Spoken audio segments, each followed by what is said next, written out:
High school শিক্ষান্ত পৰীক্ষাৰ ফলাফলত পুনৰ উজলিল জামুগুৰি হাটৰ খনামুখ মডেল একাডেমী। বিদ্যালয়খনে পূৰ্বৰ ধাৰা অব্যাহত ৰাখি এইবাৰো 100% উত্তীৰ্ণৰে উন্নত ফলাফল দেখুৱাবলৈ সক্ষম হৈছে। ইয়াৰ ভিতৰত প্ৰথম বিভাগ লাভ কৰে 45 গৰাকীয়ে, ষ্টাৰ 18 গৰাকীয়ে, ডিষ্টিংশ্যন 2 গৰাকীয়ে লাভ কৰাৰ লগতে খুচি মহৎ নামৰ ছাত্ৰগৰাকীয়ে 93% নম্বৰ লাভ কৰি বিদ্যালয়খনিলৈ গৌৰৱ কঢ়িয়াই আনিছে।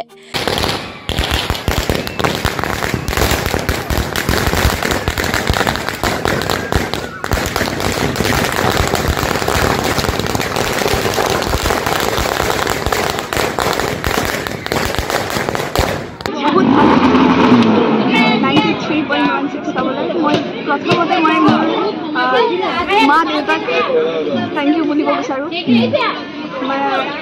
তেওঁৰ মানে প্ৰথমতে মোৰ মায়ে মোৰ ফাৰ্ষ্ট টিচাৰ বুলি মই বিশ্বাস কৰোঁ আৰু তাৰপিছতে মই মোৰ শ্ৰদ্ধাৰ শিক্ষাগুৰুসকলৰ মানে বহুত বেছি গ্ৰেটফুল বুলি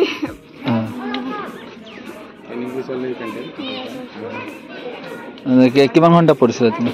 মই মানে যেতিয়া পঢ়িবলৈ মন লাগিছিলে তেতিয়াই পঢ়িছিলোঁ। তেনেকৈ মই কাউণ্ট কৰা নাছিলোঁ ঘণ্টা কিমান বুলি। মোৰ এনে নৰ্মেলি 6-7 আৱাৰ্ছ হৈছিলে। আৰু বেছিকৈ পাম বুলি আশা আছিল নেকি? আৰু বেছিকৈ মানে মোৰ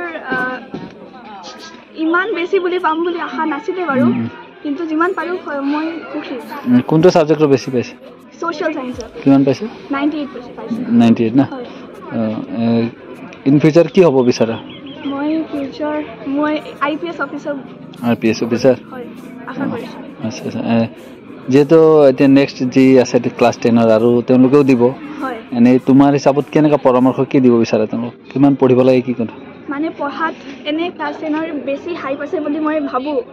যিহেতু মই এক্সাম দিছোঁ আৰু যিমান মোৰ যি ৰিজাল্ট হৈছিলে মানে মই এই নাভাবোঁ যে 12 মাহে 12 ঘণ্টা বুলি পঢ়িব লাগিব। এনে মানে ডে টু ডে লাইফত যি কৰিবলৈ ভাল লাগে সেইবোৰ কৰাৰ লগতে পঢ়া শুনাও একেলগে মানে কনচিষ্টেণ্টলি কৰিলে হৈ যাব, গোটেইবোৰ সহজেই কৰিব। একাডেমি এই মোৰ সকলো শিক্ষাগুৰুকে, প্ৰিন্সিপাল ছাৰ, ভাইচ প্ৰিন্সিপাল ছাৰৰ লগতে বাকী গোটেইবোৰ শিক্ষাগুৰুকে মই মোৰ আন্তৰিক ধন্যবাদ দিবলৈ বিচাৰিছোঁ। তেওঁৰ মানে তেওঁলোকে ইমান সহায় নকৰিলে মই ইমান ভাল এটা ৰিজাল্ট কৰিব নাপাৰিলোঁ। কেনেকুৱা অনুভৱ পাইছে? নমস্কাৰ, মোৰ নাম অংকিতা নন্দী। মই এইবাৰ মেট্ৰিক পৰীক্ষাত 86% পাইছোঁ আৰু মই 6টাতে লেটাৰ পাইছোঁ। মোৰ অনুভৱ বহুত ভাল। এই স্কুলখনে মোক বহুত কিবা কিবি শিকাবলৈ সহায় কৰিছে। আমাৰ স্কুলৰ নাম মডেল একাডেমী খনামুখ। আমাৰ টিচাৰকেইটাই আমাৰ কাৰণে মানে ভগৱানৰ তুল্য। তেওঁ নাথাকিলে আমি কেতিয়াও এইটো পজিশ্যনত আহিব নোৱাৰিলোঁ হয়। আৰু মই যোনটো মাৰ্ক পাইছোঁ মোৰ এইটো এক্সপেক্টেড আছিলে আৰু এইটো চব কৰিছে মোৰ টিচাৰকেইটাই। গতিকে মই সিহঁতক বহুত ধন্যবাদ জ্ঞাপন কৰিব বিচাৰিছোঁ। মই তেখেতক কেতিয়াও নাপাহৰোঁ।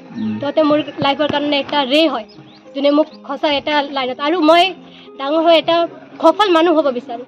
যে এটা স্পেচিফিক ষ্ট্ৰীম এইটো নহয়, এটা এনেকুৱা মানুহ যাতে মানুহে ক'ব পাৰে এই ছোৱালীজনী মডেল একাডেমীৰ ছোৱালী। ধন্যবাদ। কিমান ঘণ্টা পঢ়িছিলা তুমি? মই দিনত 8 ঘণ্টা বা কেতিয়াবা মই গোটেই ৰাতি পঢ়ি মানে পঢ়াটো মোৰ শেষ নহয়। মোৰ যেতিয়া মনত ইচ্ছা কৰিছে বা ফ্ৰী টাইম পাইছোঁ তেতিয়াই পঢ়িছোঁ। হয়, যিহেতু আৰু তোমাৰ পিছৰ বেষ্টটো আছে 10 ক্লাছ, তেওঁলোকক কি আহ্বান জনাব? সিহঁতক মই ক'ব বিচাৰিছোঁ যে সদায় টিচাৰক ৰেচপেক্ট কৰিব লাগে, টিচাৰৰ কথা শুনিবা, আৰু টিচাৰে কেতিয়াও আমাৰ বেয়া নিবিচাৰে। আমি ভাবোঁ চাগে টিচাৰটো ষ্ট্ৰিক্ট, আমাক ভালকৈ নপঢ়াই, খালি গালি পাৰে, কিন্তু যোনটো টিচাৰ ষ্ট্ৰিক্ট এইটোৱে আমাৰ লাইফৰ এটা মেণ্টৰ হয়, যোনে আমাক ভাল ৰাস্তা দেখায়। আমি স্কুলত পঢ়িব আহোঁ, ইয়াত ধেমালি খেল এইকেইটা কৰিবতো নাহোঁ। গতিকে চবে নিজৰ টিচাৰক ৰেচপেক্ট কৰিব আৰু যি শিকিবলগীয়া বস্তু এইটো টাইমতে শিকিব লাগে। ঠিক আছে।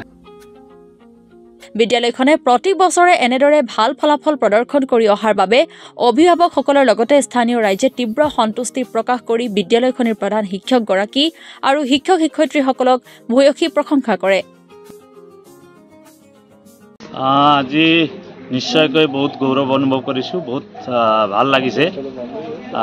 আজি 2025 চনৰ যিটো মেট্ৰিকৰ ফলাফল ঘোষণা হৈছে, আমাৰ স্কুলে অঞ্চলটোৰ ভিতৰতে সৰ্বশ্ৰেষ্ঠ ৰিজাল্ট আনিব সক্ষম হৈছে। কোন স্কুল? Model academy ঘনামুখ। আজি আমাৰ ছাত্ৰ ছাত্ৰীসকলে উন্নত ৰিজাল্ট প্ৰদৰ্শন কৰি স্কুলৰ লগতে আমাক সকলো শিক্ষক গোটক আৰু এই অঞ্চলৰ ৰাইজক গৌৰৱান্বিত কৰিবলৈ সক্ষম হৈছে। এই বছৰেই নহয়, বিগত বছৰবোৰতো আমাৰ বিদ্যালয়ৰ ৰিজাল্ট আমি এই অঞ্চলৰে সৰ্বশ্ৰেষ্ঠ বুলি আমি ক'ব পাৰোঁ।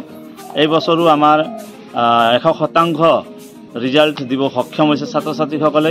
তাৰ কাৰণে মই আমাৰ বিদ্যালয়ৰ সমূহ শিক্ষক গোট লগতে অভিভাৱকবৰ্গ আৰু আমাক যিসকল আমাৰ ৱেল উইচাৰ তেখেতসকলক সকলোকে আমাৰ এই ৰিজাল্টৰ কাৰণে আমাক এই সুযোগ দিয়াৰ কাৰণে আমি ধন্যবাদ জ্ঞাপন কৰিব বিচাৰিছোঁ। অনাগত দিনবোৰতো যাতে এই অঞ্চলৰ অভিভাৱকসকলৰ সহায় সহযোগ আমাৰ লগত থাকিব, আমাক বিশ্বাসত ৰাখি তেখেতসকলে নিজৰ ছাত্ৰ ছাত্ৰীসকলক আমাৰ ওচৰলৈ দিছে, তাৰ কাৰণে আমি তেখেতসকলক ধন্যবাদ জনাই অনাগত দিনবোৰতো আমি একেধৰণৰ ফলাফল দিবলৈ সক্ষম হ'ম বা আশা ৰাখিছোঁ। আমি বহুত গৌৰৱান্বিত যে এইবাৰো আমি আগৰ দৰেই যোৱা বছৰৰ দৰেই 100% উত্তীৰ্ণ হাৰ কৰিব সক্ষম হৈছোঁ।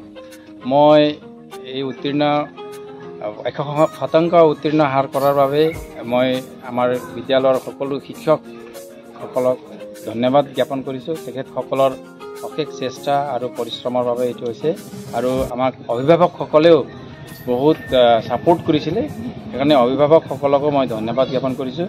আৰু ছাত্ৰ ছাত্ৰীৰতো অশেষ প্ৰচেষ্টা আছিলেই, সেইকাৰণে মই ছাত্ৰ ছাত্ৰীসকলকো আমাক এই গৌৰৱ অনাৰ বাবে তেখেতসকলক ধন্যবাদ জ্ঞাপন কৰিছোঁ। আৰু আমি বহুত আনন্দিত। মুঠ কিমানজনে দিছিল? মুঠ এইবাৰ 81 জনে দিছিলে আৰু সকলোৱে উত্তীৰ্ণ হৈছে। ফাৰ্ষ্ট ডিভিজন 45 জনে ফাৰ্ষ্ট ডিভিজন, 31 জনে ছেকেণ্ড ডিভিজন আৰু বাকী কেইজন 3জন মান নেকি যে থাৰ্ড ডিভিজন হৈছে। হয়, বছৰ বছৰ ধৰি যি আপোনালোকৰ চেষ্টা অব্যাহত আছে এক ভাল সুফল নাম কঢ়িয়াবলৈ, কি ক'ব অনাগত দিনত? আৰু এনেদৰে আমি অনাগত দিনতো আমি মানে প্ৰত্যেকবাৰে আমি আছাম টপ বা আছামৰ টপ 10ত আনিবৰ বাবে বহুত চেষ্টা কৰি আছোঁ। 96 লৈকে গৈছে পাৰ্চেণ্টেজ, কিন্তু আমি এই টপ 10ৰ কাৰণে কেইটামান নম্বৰত আমি মানে পিছ পৰি আছোঁ। তাৰ বাবে আমি চেষ্টা কৰি যাম। ঠিক আছে। News desk Assam today.